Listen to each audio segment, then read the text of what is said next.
Okay, the next thing we're going to do is add and subtract fractions. This is something that you'll see somewhat commonly. Sometimes you'll do it in a little bit in the community pharmacy, but it is very important to be familiar with this because it helps out with the future subjects. So we'll move on. Now, just a quick review. Whenever we have a fraction, we have the two numbers. We have our little line, and we have our numerator, and we have our denominator. So if we have 1/2, 1 is our numerator, 2 is our denominator. Something to keep in mind. Now, whenever we add or subtract fractions, our denominator is going to remain the same, and we're going to add or subtract our numerator. So let's just take a quick example. Let's just say 1/4 plus 3/4 is what? So we're going to add 1 plus 3, that's 4. And our denominator is going to stay the same. We're not going to add 4 at all. We're just going to leave it the same. So it's going to be 4.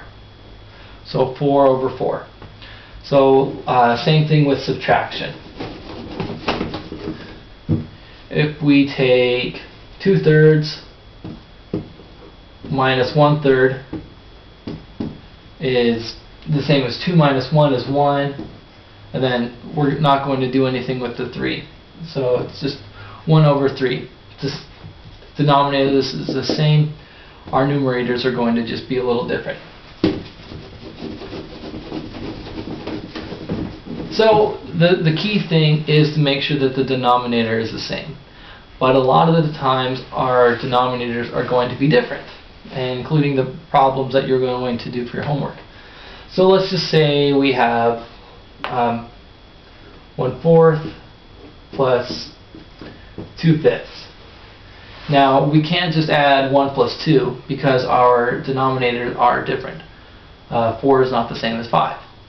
So we need to find a common denominator. Now in order to find a common denominator between 4 and 5, there's a couple ways that we can do it. One of the ways is just to do equivalents of 1/4 with different denominators.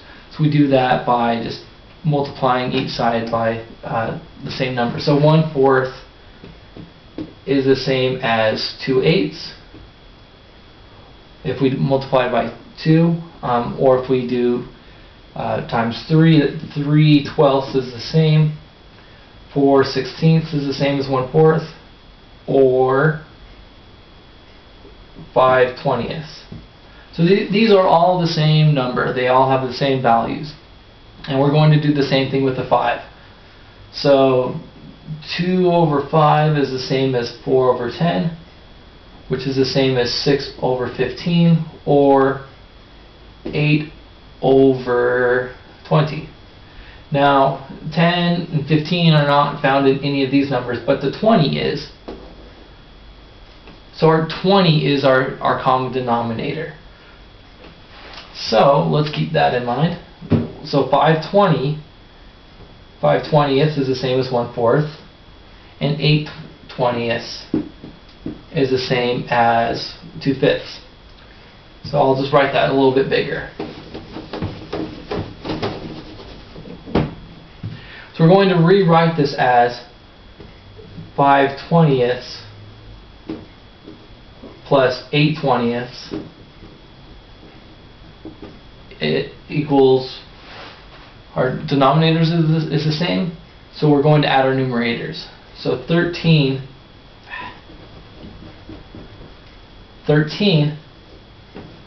over 20. And that's our new final answer. Not too bad.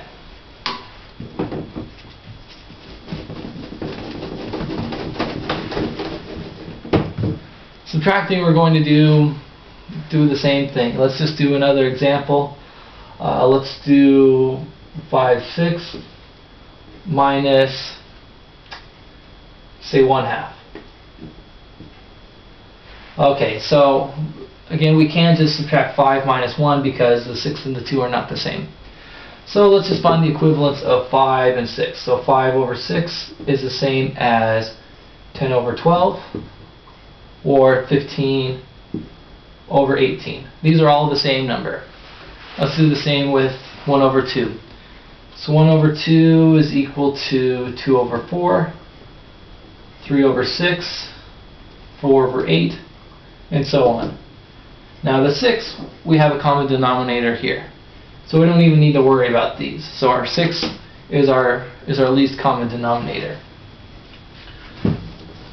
So we can write 5/6 minus 1/2 as 5/6 minus 3 over 6.